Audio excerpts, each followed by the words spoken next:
Fonetika samitlər bölməsinin izahına baxırıq. Deməli, fonetikada biz danışıq səslərindən danışarkən demişdik ki, danışıq səsləri iki qrupa bölünür. Saitlər və samitlər. Və saitlə samitin əsas fərqi buradadır ki, saitlərdə ağız boşluğunda heç bir maneəyə rast gəlmir. Amma samitlər ağız boşluğunda müəyyən bir maneəyə rast gəlir. Elə fərqimiz də burada olacaq. M hərfindən yadda saxlaya bilərik ki, samitlərin tələffüzündə maneə var, saitlərin tələffüzündə maneə yoxdur. Daha sonra saitlər vurğu qəbul edir, heca yaradır. Amma bunların heç biri samitlərdə yoxdur. Və samitlərlə bağlı digər qaydamız da odur ki, samitləri iki qrupa bölürük. Kar, bir də cingiltili. Kar samitlər var, bir də cingiltili samitlər var. Bunların da fərqi nədədir? Kar samitlər yalnız küydən ibarət olur. Çünki biraz əvvəl biz dedik ki, samitlər maneəyə rast gəlir. Kar samitlərdə maneə olaraq yalnız küy var. Amma samitlərdə isə həm küy var, həm də avaz var. Fərqləri buradadır. Bir də kar samitlərdə səs telləri iştirak eləmir. Amma cingiltili samitlərin yaranmağında səs telləri iştirak edir. Bunun iştirakı var.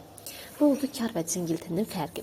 Daha sonra kar və cingiltili samitləri fərqləndirməyin daha rahat, asan yolu da buradadır ki, belə bir cümləmiz var. Bu cümlə ilə fərqləndirək. Fiki Paşa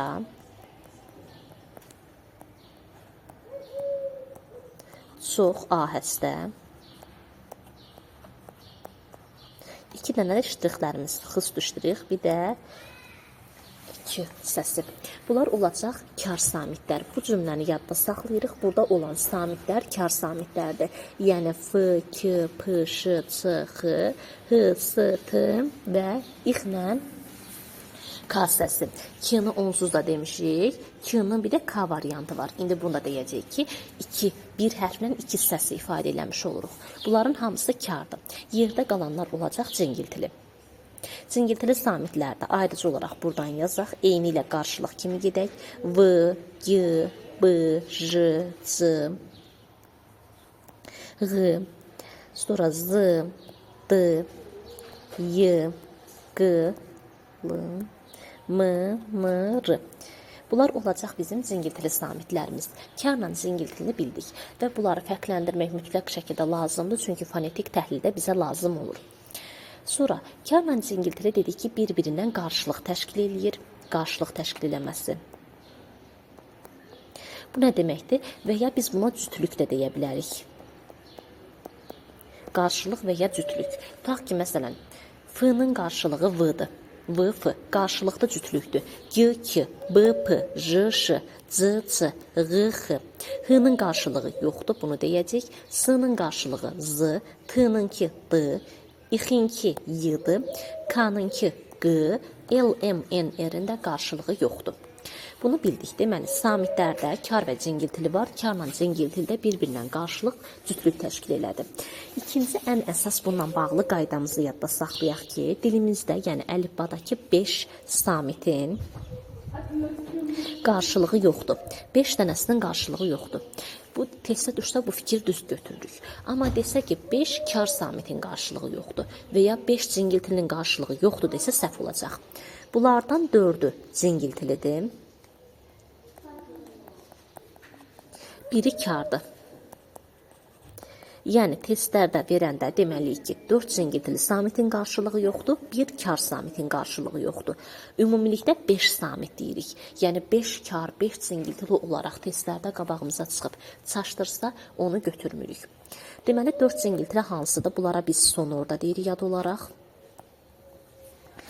L, M, N, R.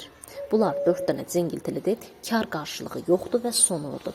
Və burada M və N-ə burun samiti də deyirik. Çünki bunlar səslənərkən sanki burundan səslənir. Kar samitlərdə isə bir dənədir H hərfi. Buna da biz boğaz samiti deyirik. H-nın da cingiltili qarşılığı yoxdur. Bu oldu qarşılıq, cütlük məsələsidir. 4-ünün cingiltili olaraq qarşılığı yoxdur, sonurlar oldu. Bir dənə də karın qarşılığı olmadı, o da h hərfidir. Və bir də y-ndakı qarşılığı yaxşı yadda saxlayaq. Y-nın qarşılığı ixdir. Testlərdə çox qabağımıza çıxır. Çaşdıra bilər bu məqam. Y-nın qarşılığı ix olacaq. Bu oldu samitlərdə kar və cingiltili, yəni hərf olaraq fərqlərini, qarşılıqlarını bildik. İndi keçirik tələffüz məsələsi. Ümumiyyətlə onu yadda saxlayaq ki, bunu qeyd olaraq yazaq. Bizdən samitlə bağlı nə istəyir istəsin? Kar, cingiltili, qarşılıq, sonur, burun, boğaz fərqi yoxdur. Samitlə bağlı hansı qaydanı istəsə tələffüzə baxmalıyıq. Yəni, ümumiyyətlə, saitli, samitli bunları demişik ki, tələffüz əsasında aparılır. Eyni qaydanı fərqli olaraq buradan da bir də yazıram ki, samitlər tələffüz əsasında aparılır.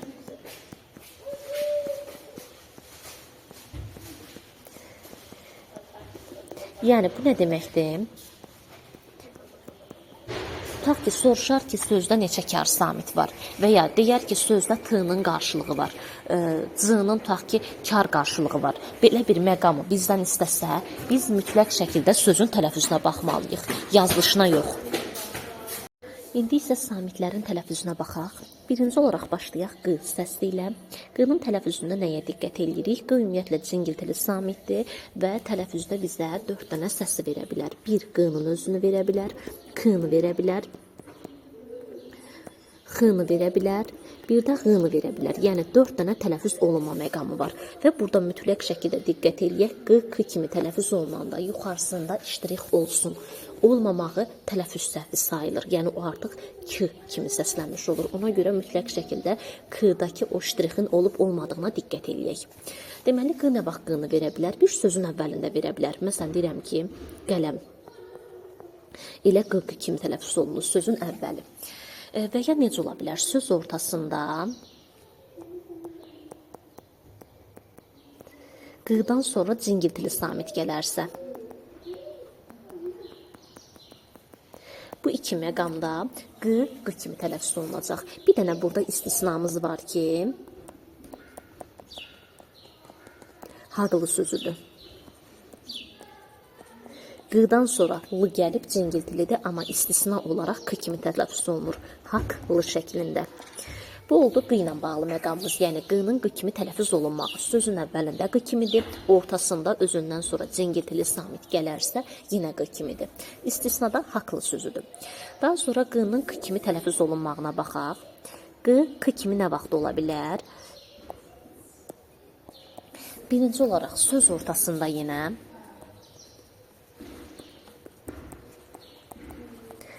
q-dan sonra kar samit gələrsə, q-dan sonra kar samit gələrsə, q yenə tələffüz olunacaq k kimi. Məsələn, deyirəm ki, nöqtə. Olur, nöqtə. Məqsəd.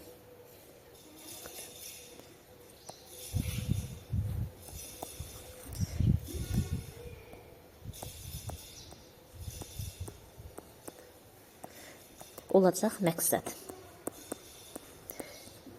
Yəni, q-dan sonra kar samit gəldi, ona görə də k kimi tələffüz olundu. Nöqsan, nöqsan şəklində deyə bilərik.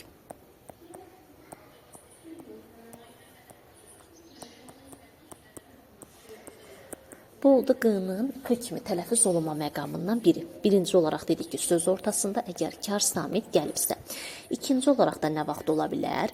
Alınma sözlərin sonunda.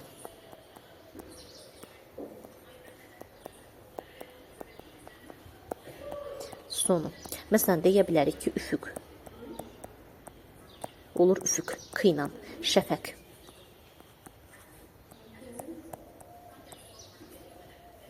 Olacaq şəfəq şəklində. Bu tip sözləri deyə bilərik. Bunlara diqqət edək və alınma sözlərin sonunda q-nın k kimi olmağını başqa bir yolla da tapa bilərik. Məsələn, əgər bilmiriksə ki, bu söz millidir, ya alınmadır, q kimi olacaq, ya k kimi olacaq, dəyişməsini tapanda ən rahat yolumuz nədir?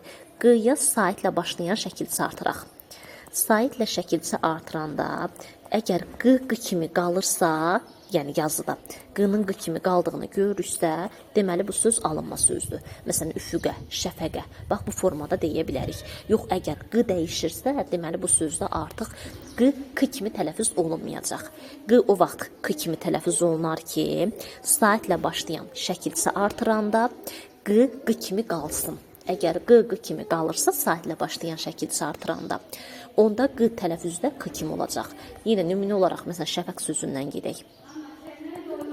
Şəfəqi dəyişmədi, deməli q kimi qalıbsa, təklikdə tələffüz belədir onda, şəfəq şəklində. Yəni biz şəfəqi sözünü yox, şəfəq sözünü götürmüşük. Şəfəq sözünün deməli tələffüzü belə olacaq. Bu oldu q-da, q-nın q kimi olmağı, bir də k kimi olmağı. İndi keçdik q-nın x kimi olmağı. İndi isə q-nın x kimi tələffüz olunmağına baxaq. Deməli q-nın x kimi tələffüz olunmağı nədir? İndi söhbət söz sonunda gedəcək. Əgər söz sonunda q gəlibsə, q-dan sonra samit gələrsə, yəni samitlə başlayan şəkilçi və ya samitlə söz, fərqi yoxdur. Və ya heç nə gəlmir. Bax, bu məqamları görsək, q tələffüzdə olur x kimi. Ya samitlə şəkilçi gəlməlidir, ya söz gəlməlidir, ya da heç nə gəlmir. Bax, bu üç halı görsək, q olacaq x kimi. Məsələn, bir dənə söz götürək, otaq sözü tutaq ki. Özündən sonra heç nə gəlməyib, heç nə yoxdursa, deməli olacaq otaq şəklində. Və ya samitlə şəkilçi gətirək. Tutaq ki, deyirəm otaqlar. Şəkilçi gəldiyinə görə olacaq otaqlar. Söz gəlsin. Otaq havası. Yenə söz gəldiyinə görə samitlə olacaq otaq havası.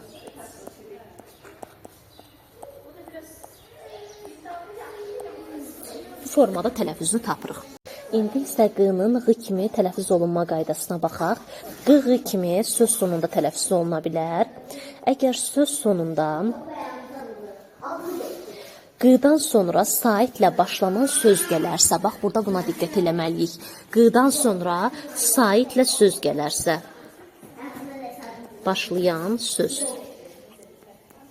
gəlirsə, q tələffüz olunacaq q kimi. Burada şəkilçi olmağa aid deyil. Məsələn, biz samitdə demişdik ki, q-dan sonra əgər samitlə başlayan şəkilçi gələrsə, söz gələrsə, q x kimi tələffüz olunur. Amma burada şəkilçini demirik. Deməmə səbəbimiz ona görədir ki, q-dan sonra saitlə başlayan şəkilçi gələndə yazılışda q-ya keçir. Bizə lazım olan tələffüzdə keçməkdir. Məsələn, bir dənə söz götürək, tutaq ki, balıq. Buna biz AE şəkilçisini artırsaq, əgər yazılış dəyişir, yazılış belə olur. Balığa tələffüz də eyni belə olur. Ona görə burada heç bir tələffüz fərqini görmürük. Tələffüz fərqi nə vaxt olacaq? Saitlə başlayan söz gələrsə. Məsələn, tutaq ki, balıq ovu yazıram. Balıq ovu. Özündən sonra saitlə başlayan söz gəldiyinə görə belə olacaq. Balıq ovu. Bu məqama diqqət edək. Yəni, q-nın q kimi olmağı, bir də x kimi olmağı. Saitlə başlayan söz gəlirsə, olur q kimi, amma samitlə başlayan söz gələrsə, şəkilçi gələrsə, heç nə gəlməzsə, olur x kimi. Elə eyni söz üzrə baxaq. Tutaq ki, balıq tutmaq, məsələn. Burada artıq samit gəldiyinə görə, burada deməli ona görə q x kimi tələffüz olunacaq, belə olur. Balıq tutmaq şəklində. Bu testlərdə həmişə qabağımıza çıxır, yazır ki, məsələn, verilmiş söz birləşməsinin aslı tərəfi və ya birinci tərəfinin fonetik təhlili. Bax, bu tip birləşmələrdə həmişə özündən sonra gələnə mütləq şəkildə diqqət eləməliyik. Əgər sait gəlsəydi, buradakı kimi, sait gələndə x kimi tələffüz olunur, samit gələndə x kimi tələffüz olunur. Və ya samitlə başlayan şəkilçi gəlsin. Məsələn, balıqlar. Burada artıq tələffüz olunacaq balıqlar şəklində. Çünki özündən sonra samit gəlibdir. Və ya heç bir şey gəlməsə, sadəcə balıq sözünü versə, yenə bu x kimi tələffüz olunur. Çünki qaydamız budur ki, özündən sonra heç nə gəlməyibsə, samitlə başlayan şəkilçi gəlibsə, söz gəlibsə, bu artıq x kimi tələffüz olunmalıdır. Fonetik təhlillərdə mütləq şəkildə buna diqqət edək. Tək balıq sözünü versə, bilirik ki, heç nə gəlməyibdir, deməli x-dır. Samitlə başlayan şəkilçi varsa yenə x-dır. Samitlə başlayan söz varsa yenə x-dır. Saitlə başlayan söz varsa bu olacaq artıq g. Amma saitlə başlayan şəkilçi buna aid deyil. Bunda əvvəlki qaydada demişik, çünki sözün yazılışı dəyişəcək. Bu oldu q-nın tələffüzündən bağlı qaydamız. Q 4 dənə səsi verdi. Q-nı verə bilər sözün əvvəlində və ya ortada özündən sonra samit gələrsə, cingiltili samit. K-nı verə bilər alınma sözlərin sonunda, məsələn, üfüq, şəfəq bu tip sözləri nümunə göstərdik və ya sözün ortasında özündən sonra kar samit gələrsə. Q və x kimi tələffüz olunmağında dedik. Samitrin tələffüzünə baxaq ki, samiti bizə verdiyi səslər hansılardır? Bir, bu k-nı verə bilər, k səsini verə bilər, yəni k-nı, k sıxışdırıq. Daha sonra x səsini verə bilər, y-nı verə bilər, bir də g-nı verə bilər. K özü kar samitdir. Sözün əvvəlində k da ola bilər, k da ola bilər. Məsəl üçün deyək ki, kələm. Kələm sözündə k ilə dediyimiz üçün ştrix qoymuruq. Amma k səsi olduqda mütləq şəkildə ştrix qoyulmalıdır. Məsəl üçün götürək kamaz. Burada k ilə səsləndiyinə görə ştriximiz mütləq şəkildə olmalıdır. Daha sonra k verdiyi qaydaları bildik. Tutaq ki, bank sözünü götürə bilərik, kamaz bu tipləri bilirik. Daha sonra x səsini verməyi və y səsini verməyi də q-nın x verməyi və ğ-nı verməyinə oxşar məqamlardandır. Məsəl üçün, biz q-da demişdik ki, özündən sonra sait gələrsə, yəni saitlə başlayan söz gələrsə, ğ-nı verir. Burada da saitlə başlayan söz gələrsə, y-nı verəcək. Məsələn, belə yazaq bunu. K plus saitlə söz, saitlə başlayan söz gələrsə, k olacaq y kimi tələffüz. Məsələn, nümunə göstərək çiçək sözünü. Çiçək sözündə sözün sonundadır, yəni bu dediyimiz qayda eyni ilə q kimi sözün sonuna aiddir. Saitlə bir söz gətirək, məsəl üçün çiçək ətri. Özündən sonra saitlə söz gəldiyinə görə tələffüzdə bu belə olacaq.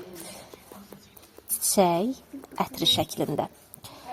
Deməli, saitlə sözdə oldu. Necə ki, q-da saitlə sözüydü, burada da saitlə sözdür. Saitlə başlayan şəkilçi ola bilməz, çünki saitlə başlayan şəkilçi olanda sözün yazılışı dəyişir. Necə q-da demişdik ki, dəyişir, burada da eyni qayda. Məsələn, çiçək sözünü götürək, çiçək, buna a-ə şəkilçisini artırsam, yazılış belə olur, çiçəyə. Burada deməli, tələffüz fərqi yoxdur. Bir də ki, sözün ortasında da k-dan sonra samit gələrsə, k ilk kimi tələffüz oluna bilir. Məsələn, nümunə kimi götürək məktəb sözünü. Məktəb. Burada məktəb sözündə k-dan sonra t, yəni samit gəldiyinə görə k ilk kimi tələffüz olunacaq məktəb şəklində. İlk də belə ilk kimi bir səs verir. Deməli, bu oldu k-nın tələffüzündən bağlı. İndi isə baxaq k-nın g kimi tələffüz olunma qaydası. K nə vaxt ki kimi tələffüz oluna bilər? Qoşa k olduqda. Məsələn, nümunə göstərək. 8. Burada artıq 8 olduğuna görə 2 qoşa k-dır, biri g-yə çevrilir. 8. Bu da oldu k-nın tələffüzündən bağlı əsas qaydalar. Biz də l samitinin tələffüz qaydasına baxaq. L deməli bizdə hansı səsləri verə bilər? L-nın özünü verə bilər, r-nı verə bilər, n-nı, bir də d-nı verə bilər. 4 dənə səsi verir. L-nı verməyi rahatdır. Məsələn, tutaq ki, bildiyimiz sözlər. Limon sözünü götürək, liman sözünü götürək, fərqi yoxdur. Lalə sözünü götürə bilərik ki, l elə burada l-nı verir. Məsələn, yazıram bura limon. Daha sonra l-nın r-nı verməsi nə vaxt olacaq? Əgər r-dan sonra l gələrsə, gördük ki, söz r ilə bitib, l ilə başlayan şəkilci gəlirsə, l hərfini görürsə, bu zaman l tələffüz olunacaq r kimi. Məsələn, nümunə göstərək. Tutaq ki, qarlı sözünü yazıram. Qarlı sözündə r-dan sonra l gəlibdir. Deməli, bu r kimi tələffüz olunmalıdır. Belə olacaq. Qar şəklində. və ya barlar, barrar şəklində ola bilər. Bu oldu deməli l-nın r kimi tələffüz məqamı. M kimi tələffüz olunmağı da eyni bu qaydadadır. N-dan sonra l gələrsə, l tələffüz olunacaq n kimi. Məsələn, deyirəm ki, canlar olacaq canlar şəklində. Sonra d kimi tələffüz olunmağı da buna oxşardı, amma biraz burada hərf sayı çoxdur. Bu da qarşılıq olaraq rahatlıqla yadda saxlamaq olar. Deməli, bizim qarşılıq hərflərimiz var. D, T, Z, S, J, Ş. Bu 6 hərfdən sonra biz l-nı görsək, l tələffüz olunacaq d kimi. Ancaq bu 6 hərfə aiddir bu qayda. Məsələn, deyirəm ki, hamısına bir-bir nümunə göstərək. Tutaq ki, deyirəm adlar. Olacaq adlar şəklində. Və ya t ilə götürək. Atlı olacaq atlı şəklində. Və ya z ilə, tutaq ki, sözlü olacaq sözdü şəklində. S-ya səslər olacaq səslər. J ilə, məsələn, mesajlar olacaq mesajlar.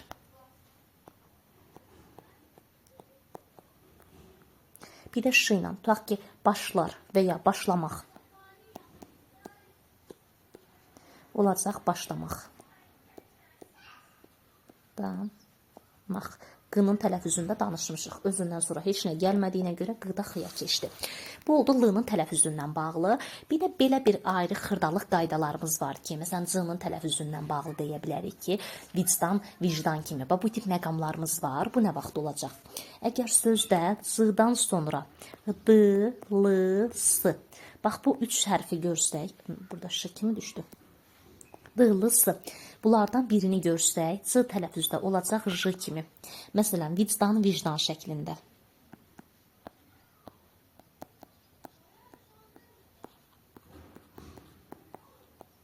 Sonra güclü, güclü şəklində. Güclü. Burada c-lı gəldiyinə görə dəyişir. Güclü olacaq.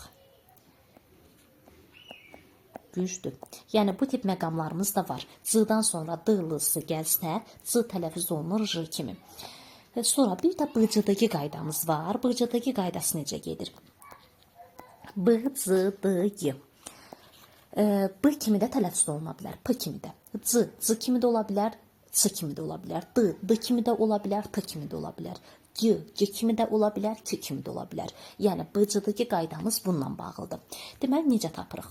B-C-D-G-dan sonra əgər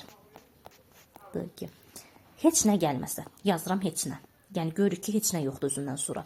Və ya samitlə şəkilçi ya da söz. Bunları görsək, B-C-D-G dəyişir. Necə dəyişəcək? B, P kimi tələffüz olunur. C, C kimi tələffüz olunur. D, T kimi tələffüz olunur. G, K kimi tələffüz olunur. Məsələn, nümunə göstərək. Məsələn, yazıram ki, corab. Özündən sonra heç nə gəlmədiyinə görə bu keçəcək p-ya. Olur corab. Və ya c-ya aid nümunə göstərə bilərik ki, məsələn, qılınclar. Özündən sonra samitlə şəkilçi gəlibdir. Şəkilçi gəldiyinə görə b olacaq. Qılınclar. D-ya aid nümunə göstərək. Tutaq ki,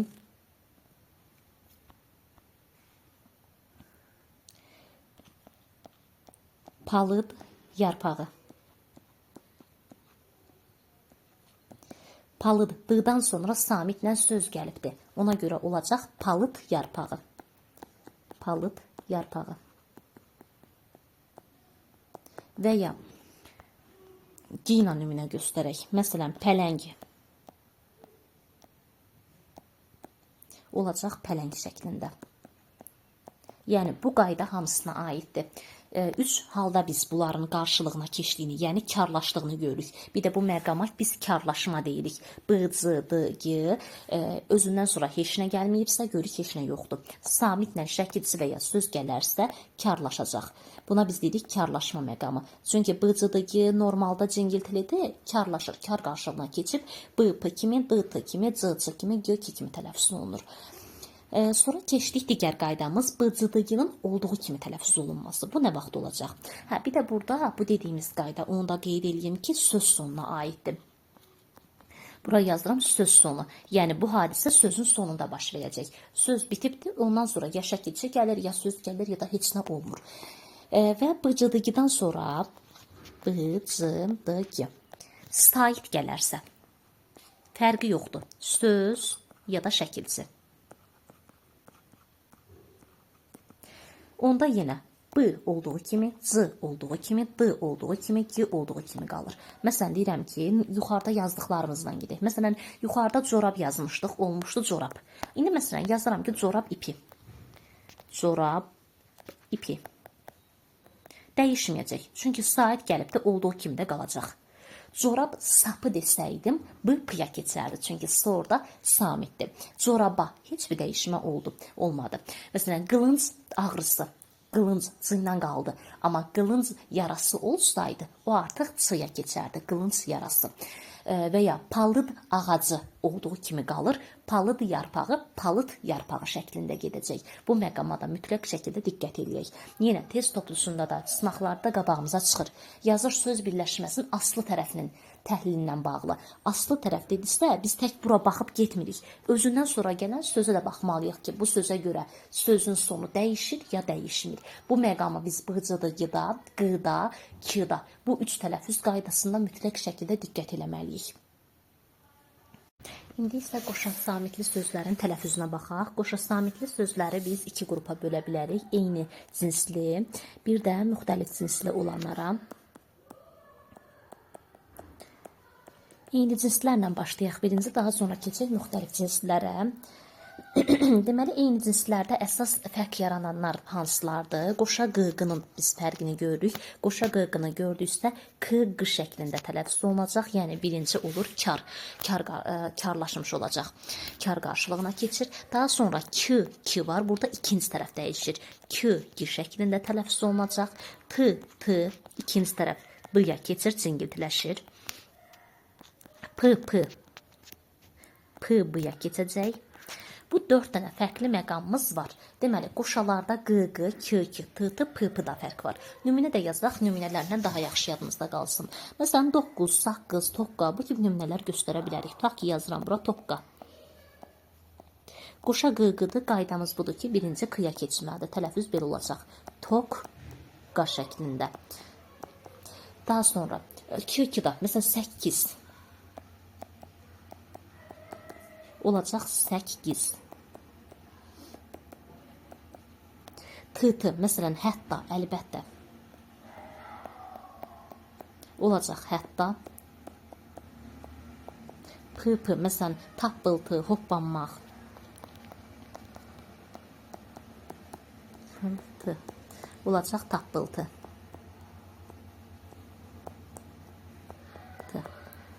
Bu qoşalarda fərqlənənlərdir. Deməli, 4-ündə əsas fərq gördük. Q, k, t, p-da fərq oldu. Nümunələrdə yazdıq. Bir də fərq olan hansıdır? Qoşa y var ki, biz burada fərq görə də bilirik, görməyə də bilirik. Bu necə olacaq?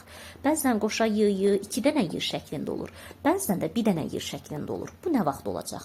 Əgər biz sözün sonunda şəkilçi və ya sonluq, biz tək buna şəkilçi demirik, sonluq da deyirik ki, ya şəkilçi ya sonluq görsək, qoşa y olur. Hansı şəkilçi sonluqdur? İyyət, bir də iyyə. Əgər bunlardan birini görsək, deməli, qoşa y-nın biri düşür. Yox, görmürüksə, kökdədirsə qoşa y-nın hər ikisi qalacaq. Burada qoşa y-da bir dənə nəyə diqqət edək? Yəni, iyyət olanlarda. İstisna deməyək də, yəni, şəkilçi və sonluğun tərkibində olmayıb, kökdə olan sözlər var. Məsələn, niyyət sözünü götürə bilərik ki, niyyət və ya qiyyə sözü. Bu iki sözdə bəzən uşaqlar çaşır. İyyəni görüb, y-nın birini salırlar. Amma nəyə diqqət eləməliyik? Biz burada demişik ki, iyyə şəkilçi və ya sonluq. Bax, bu iki sözü demişik. Ona görə burada n deyəndə söz yoxdur, q deyəndə söz yoxdur ki, biz bunu şəkilçi ya da sonluq götürək. Götürə bilmirik. Kökdə olduğuna görə niyyət sözü olduğu kimi tələffüz olunur, qiyyə sözü də olduğu kimi tələffüz olunur. Səbəbini bildik. Yəni qayda budur ki, qoşa y kökdədirsə qalacaq, şəkilçi və ya sonluğun tərkibindədirsə biri düşəcək.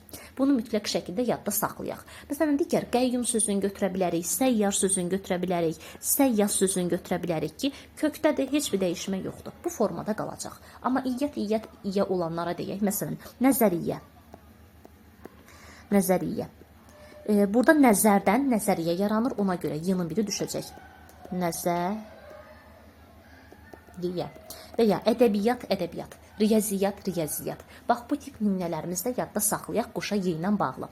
Yerdə qalan qoşalarda dəyişmə yoxdur. Yerdə qalanlar hansılardır? Tutaq ki, qoşa l-lıdır, b-bıdır, d-dıdır, v-vıdır və s. artıra bilərik. Yəni, bu 5 dənədən başqa yerdə qalanlarda dəyişmə götürmürük. Bax, testlərdə qabağımıza çox çıxır. Güllə sözü, qüvvə sözü. Məsələn, yazıram bura güllə. Hər ikisi qalacaq, dəyişmə yoxdur. Abbas sözü. Dəyişmə yoxdur, qalacaq. V ilə bağlı testlərdə qabağımıza qüvvə sözü çıxır, onu çaşdırıb V-nın f-ya keçməyi, elə bir şey yoxdur. Yəni, düzdür, qüvvədə çaşmırıq, amma başqa bir məqamlar olar ki, orada çaşdırmaq istəyər, onu da götürmürük bu halda. Məsələn, xiffət sözü var, bu testdə çaşdırmışdı. Burada uşaqlar çaşıb f-nın birini v-ya keçirənlər var idi, amma qəti şəkildə, yəni burada dəyişmə yoxdur. Dimin test toplusunda verilib bu söz. Olduğu kimi qalacaq. Xiffət şəklində qalır. Heç bir dəyişmə yoxdur. Çünki biz demişik ki, dəyişmə birinin qarşılığa keçməsi ancaq yuxarıdakılar q, k, k, p, p, t-dadır. Yəni biz f-nı dəyişib xiffət sözünü xiffət şəklində götürə bilmərik. Xiffət şəklində qalacaq. Qüvvə qüvvə şəklində qalacaq. Rəssam s olduğu kimi qalacaq. Z-larda eyni qayda. Dəyişmə yoxdur. Dəyişməni biz bir dənə gördüyümüz bu məqamlarda görmüşük. Bəzən olur, bəli, qabağımıza istisna məqam çıxar, s ilə bağlı digər hissələr. Əlbəttə ki, istisna qaydanı pozmayacaq. Sonra gəldik müxtəlif cinsli olanlara. Müxtəlif cinslərdə nəyə diqqət eləyək? Müxtəlifi ayrıcı olaraq buradan danışaq. Müxtəlif cinslərdə birinci qaydamız budur ki, söz ortasında, yəni bu danışacağımız hisslər söz ortasından bağlıdır. Söz ortasında iki kar yanaşı gəlir. İki kar yanaşı. Gördük ki, iki kar samit yanaşı gəldi. Bu zaman ikincisi keçir cingiltili qarşılığına.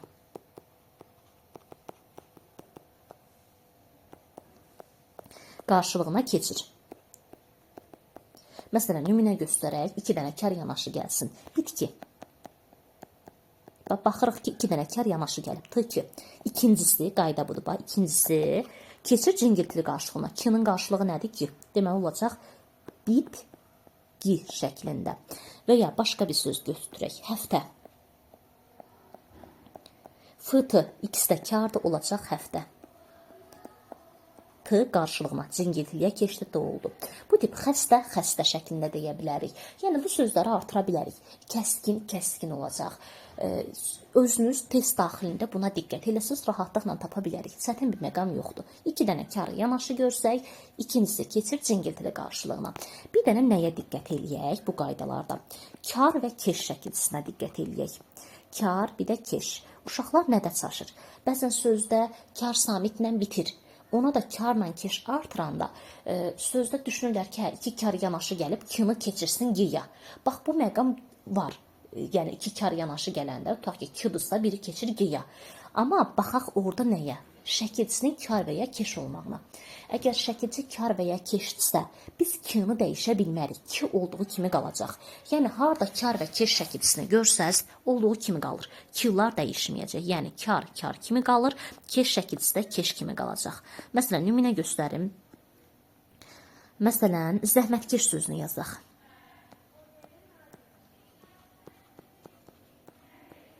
Zəhmətkeş, yəni burada g-yə keçirə bilmərik. Olduğu kimi qalacaq. Səbəbində dedik. Və ya kar, sənətkar. Yəni, sənətkar şəklində heç bir dəyişmə yoxdur. Bu məqama xüsusi olaraq diqqət eləyək. Sonra müxtəlif cinslərdə birinci qaydamız bununla bağlı idi. İkinci qaydamız nədir? Bu dediyimiz söz ortasından bağlı idi. Söz ortasına iki karın yanaşı gəlməyi. Bir də var söz sonunda iki karın yanaşı gəlməsi. Söz sonunda iki kar nə vaxt olacaq? Söz sonu iki kar yanaşı gəldi. İki kar gəldi. Bu kara əgər biz samit artırsaq, yenə samitlə başlayan şəkilçi də ola bilər, söz də ola bilər, fərqi yoxdur. Olsa, burada artıq ikinci kar düşəcək. Ortada ikinci kar cingiltiliyə keçmişdi. Burada amma ikinci gələn kar keçir, düşür. Ortada cingiltiliyə keçmişdi, burada düşəcək. Düşür. Məsələn, nümunə götürək. Neft sözünü yazıram. Neft. Yazıram neftçi. Birinci şəkilçi ilə gedək. İki dənə kar yanaşıdır, söz sonu idi elə. Şəkilçisini artırdım. Çini, samitlə başlayan şəkilçi. Deməli, ikinci kar düşməlidir. T düşməlidir. Bir olacaq onda. Neftçi şəklində. Və ya neft daşları. Bu topluda da var bu söz, birləşməsi. Neft daşları. Bunun tələffüzü də belə olacaq. T düşür, çünki özündən sonra samitlə söz gəlib. Neft daşları. L-nın d-ya keçmə qaydasını bildik. J, ş, d, t, z, s gələrsə, l-ya keçir. Neft daşları.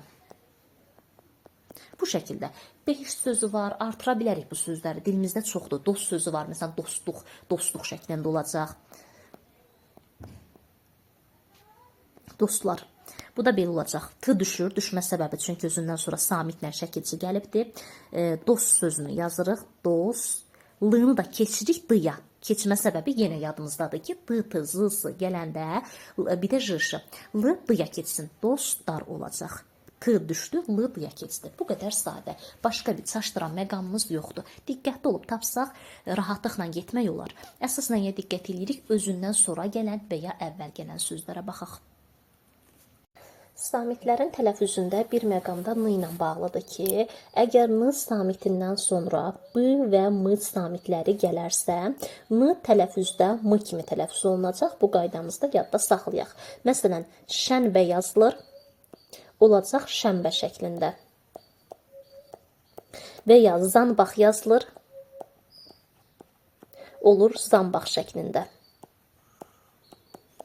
Bu da yenə n, m-ya keçdi, q-nı x-ya keçmə qaydasında demişik. Özündən sonra heç nə gəlməzsə və ya samit gələrsə, bu halda artıq olacaq q, x kimi. Və ya məsələn, son beşik sözünü götürək. Olacaq son beşik şəklində.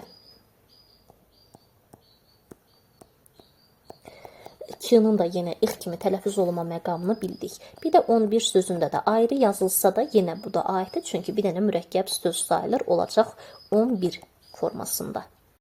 Və bir də buradakı sözlərə diqqət eləyək. Bu sözlərdə n-nın m kimi tələffüz olunma məqamı yoxdur. Çünki elə m formasında yazılıbdır. Kömbə sözüdür, hambal sözüdür, pambıq sözüdür, testlərdə qabağımıza çıxır. Kömbə sözü çox çıxır.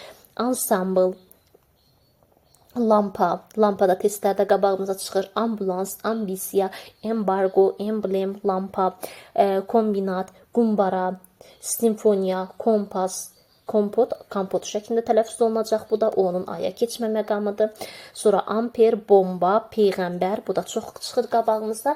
Yəni, burada verilən sözlərin hamısını yadda saxlayaq ki, bunlar elə m ilə yazılıb, m ilə da tələffüz olunur. N-nın m-ya keçmə qaydası yoxdur. Bir də bir istisna bir sözümüz var ki, bu sözdə can başla sözüdür ki, can başla sözündə n-dan sonra b gəlməyinə baxmayaraq, tələffüzdə, yəni n-nın m-ya keçmə qaydası olmayacaq. Belə olur. Can başla şəklində tələffüz olunur. Bir dənə bu sözü yadda saxlayaq ki, n-dan sonra b gəlsə də n m-ya keçmədi. Və bir də nələri yadda saxlayaq? Şəkilçi ilə bağlı. Lalə şəkilçisi sözlərdə nan-nən şəklində tələffüz olunur. Dır şəkilçisi yuxarısında qrammatik işarəsini qoyuram. Çünki dır leksik şəkilçi olanda tələffüzdə fərqi olmur. Amma qrammatik şəkilçi olanda d kimi tələffüz olunacaq. Və bir də dan-dən şəkilçisi var ki, bu çıxışlıq hal şəkilçisidir. Möhtəricdə yazıram çıxışlıq. Yenə dandan leksik olanda bu qayda aid deyil. Çıxışlı xal olanda əgər m və n-dan sonra dandan gələrsə, yenə dandan söhbət çıxışlı xaldan gedir. Olacaq nan, nən şəklində tələffüz olunma. Məsələn, babamdan, babamdan, nənəmdən olacaq nənəmdən. Nən şəklində tələffüz olunacaq. Yenə deyirəm, bu qayda çıxışlı xal şəkilçisinə aiddir. Dırındı kimi tələffüz olunmağı da d-ya aiddir ki, bunları yadda saxlayaq.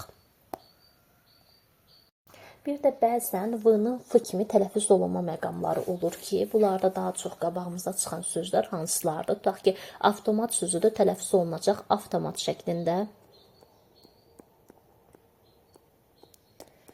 Daha sonra avtobus sözü olacaq avtobus şəklində. Avtoqraf olacaq avtoqraf. Əf sözü də olacaq əf şəklində. Yəni, bu tip qayda da qabağımıza çıxır. Və bir tələffüz məqamımızda h-t hərf birləşməsindən bağlıdır. Belə ki, bizim qaydamız var ki, iki kar samit yanaşı gələndə ikinci cingiltili kimi tələffüz olunsun. Yenə h-t-da da bəzən olur, qabağımıza çıxır ki, h-t birləşməsində h-d kimi tələffüz olunur. Yəni, t keçir cingiltili qarşılığına. Məsələn, möhtərəm sözü tələffüz olunur möhtərəm şəklində. Və ya möhtəşəm sözü olur möhtəşəm şəklində.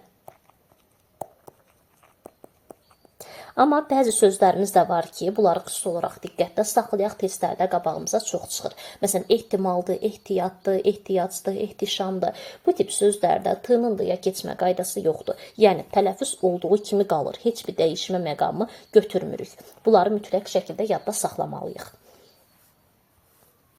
Bir də ç ilə bağlı bir tələffüz məqamımız var ki, sonu ç ilə bitən sözlərdə belə yazaq. Sonu ç ilə bitən söz. Bu sözlərə biz nə artırdıq da? D, t, z, s, l, bir də m hərfi artırdıq da. Bunları qarşılıq kimi yadda saxlayaq. D, t, z, s, l ilə n da son oradan götürək. L, bir də m. Bunları artırsaq, əgər sözün sonudursa, bax buna diqqət eləyək. Sözün sonu ç ilə bitdi. D, t, z, s. L-nı artırdıqsa, ç tələffüz olunacaq ş kimi. Məsələn, deyirəm ki, tutaq ki, saç sözüdür. Buna artırıram l şəkilçisini. Tələffüzdə belə olacaq. Staşdır. Staşdır. L-nın d-ya keçmə qaydasını onsuz da bilirik. C, c, d, t, z, s da demişik ki, l d-ya keçirdi, yəni j, ş-larla gedir. Daha sonra başqa bir nümunə göstərək. Tutaq ki, məsələn, açdı sözünü deyək. Açdı olacaq açdı.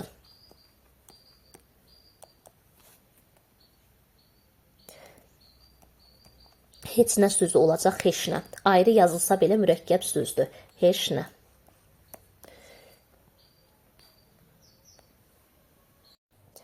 Və bir də ki, sonu müxtəlif cinsli, qoşa samitlə bitən tək hecalı sözlər var ki, bunların da tələffüzündə fərq meydana çıxır. Məsələn, bunlara nümunə göstərə bilərik. Əmirdir, üzvdür, üzürdür, hökümdür, zəhimdir, zülümdür. Artıra bilərik. Belə sözlərimiz çoxdur.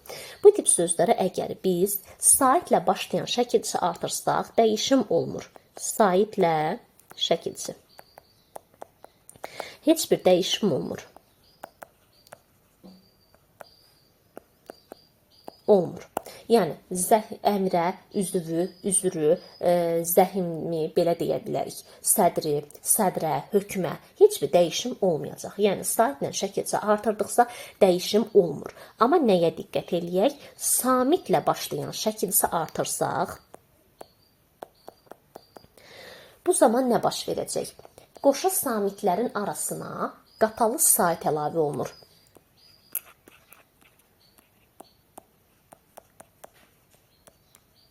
Arasına qapalı sait əlavə olunur. Yəni, ü, i, u, ü. Bunlardan biri əlavə olunur. Məsəl üçün nümunə göstərək. Tutaq ki, əmr sözüdür. Buna larləri artırıram. Olacaq əmirlər. əmir. L-nın r-ya keçmə qaydasına bilirik. Demişik ki, l-dan əvvəl r gəlsə, r-ya keçir. Və ya zülümkar olacaq, zülümkar. Bu formada olur. Və ya üzvlər, üzvlər, üzürlər, üzürlər, üzürdən, üzürdən. Bu şəkildə dəyişim olur. Yəni ki, arasına qapalı sait əlavə eləyirik. Bu qaydanı da yadda saxlayaq. Və bu sözlərdə yadda saxlayaq. Buradakı sözlər elə i ilə yazılır. Qəbir, qədir, eyib, ətir, zehin, isim, qism, cisim, nəsil, heyib, meyil, kəsir, xeyir, izin, nəfiz, təsdir. Bu tip sözləri yadda saxlayaq. Bir də dilimizdə mətin söz də var, mətn də var. Xeyir söz də var, xeyir sözü də var. Kəsir də var, kəsir də var. Əsir də var, əsir də var. Deməli, bu məqamlarımızı da bildik.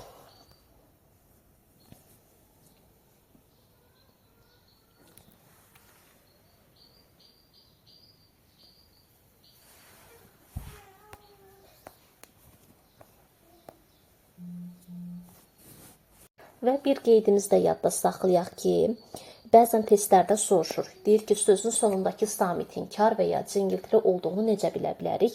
Əgər qayda budur ki, sözün sonundakı samitin kar və ya cingiltili olduğunu bilmək üçün sözə saitlə başlayan şəkil artırmaq lazımdır.